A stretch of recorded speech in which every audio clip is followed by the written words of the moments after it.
खुदावंद यीशु मसीह की सलामती आपके साथ हो। आज 12 जून 2024 है। मत्ती रसूल की मार्फत लिखी गई इंजील मुकद्दस के आयत बाय तफसीरी मुतालिया को जारी रखते हुए आज हम 24वें बाब की चौथी आयत पर गौर करेंगे और इसमें यूँ लिखा है, यीशु ने जवाब में उनसे कहा कि खबरदार कोई तुमको गुमराह ना कर दे। आमीन। जब खुदावंद यीशु मसीह के शागिर्दों ने ज़मानों के बारे में सवाल किया कि ये बातें कब होंगी, यीशु मसीह ने उन्हें इस सवाल का कोई जवाब ना दिया। उन्होंने ये भी पूछा कि निशान क्या होगा। हाँ, इस सवाल का यीशु मसीह ने तफसीली जवाब दिया।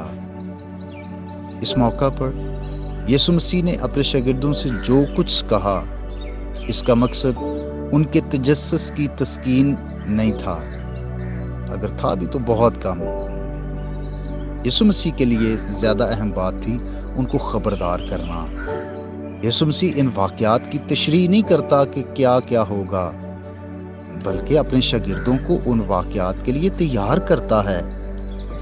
खुदावंद यीशु मसीह ने उनको खबरदार किया कि खबरदार कोई तुमको गुमराह ना करे। उन्हें तवक्को थी कि हमें बताया जाएगा कि ये बातें कब होंगी और यूं हम भी इस राज में शरीक हो जाएंगे।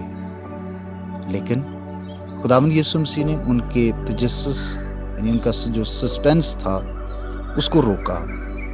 वह यीशु मसीह कहते हैं कि तुम्हें इससे क्या, तुम अपने काम से काम रखो, तुम मेरे पीछे चलते रहो, कोई तुमको ना बहकाए, कोई तुमको गुमराह ना करे। और इससे मुराद ये था कि यीशु मसीह चाहते थे कि उसके शागिर्द दुरुस्त और हकीकी तालीम पर कायम रहें और आने वाले वाक़यात के लिए अपने आप को तैयार करें।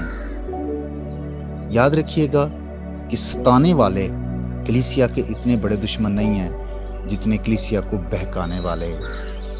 ज़रूर है कि हम अपनी भी खबरदारी करें ताकि कोई भी बात, कोई भी चीज़ और किसी तरह की भी सिचुएशन हमें गुमराह ना करे, बल्कि हर तरह के हालात में हमारा ईमान खुदावंद यीशु मसीह पर मजबूत रहे।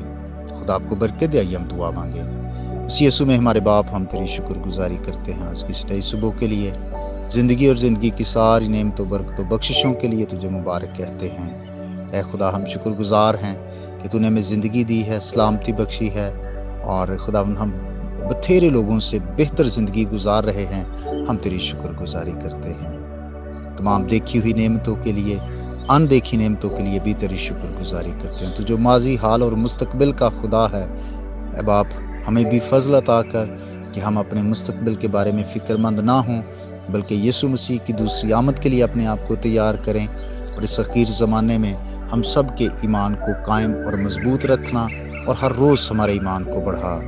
मैं दुआ करता हूँ उन भाइयों और बहनों के लिए जिन्होंने अपने प्रेयर पॉइंट्स शेयर किए। ऐ बाप, तो हर एक की ज़रूरतों से वाकिफ़ है।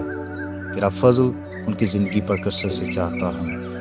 हर एक की ज़रूरत को पूरा कर। जो कमज़ोर, बीमार और लाचार हैं तो उन्हें शिफा बख्श दे, क्योंकि तू शाफी है। हमारा भरोसा, ईमान तुझ पर है। सो खुदा तू ही अपने लोगों पर फजल कर। मेरी दुआ है कि आज का दिन हम तेरी फरमाबरदारी करें और गुनाह से, बदी से, इब्लीस की सारी कुव्वतों पर खुदावंद हमें गालिब आने का फजल अता कर, यीशु मसीह के नाम से आमीन। मेरा नाम पास्टर बिशारत है और ये पैगाम आपको इवेंजेलिकल चर्च अट्टा की तरफ से भेजा गया। अब तक हमारा चैनल सब्सक्राइब नहीं किया तो अभी सब्सक्राइब करें और बेल आइकॉन को क्लिक करके हमारी लेटेस्ट वीडियोस के बारे में अपडेट जानें।